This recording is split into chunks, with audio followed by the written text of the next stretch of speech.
नहीं हो सकता, नहीं हो। इधर कांग्रेस के साबिक सदर राहुल गांधी आसाम के दौरे पर है। इस दौरान उन्होंने कामरूप में अवामी जलसे से खिताब किया और उन्होंने बीजेपी पर सख्त तनकीद का निशाना भी बनाया। वहीं उन्होंने 5 वादे भी किए, जिनमें चाय बागात में काम करने वालों को योमिया कम से कम 365 रुपए देना भी शामिल है। आसाम को रोजगार देते थे, उनको नरेंद्र मोदी जी ने जीएसटी लागू करके, नोटबंदी करके खत्म कर दिया। और आज असम में यह हालत है कि असम के युवाओं को रोजगार नहीं मिल सकता।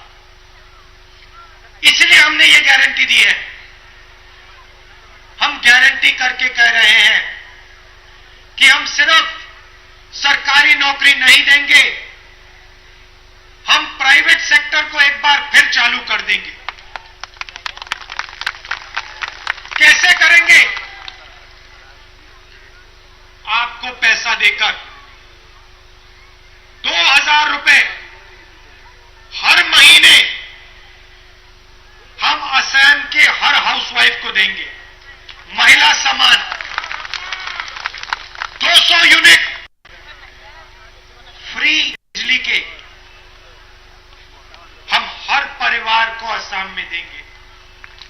और ये जो हमने 5 गारंटी करी है, ये खोखले शब्द नहीं है।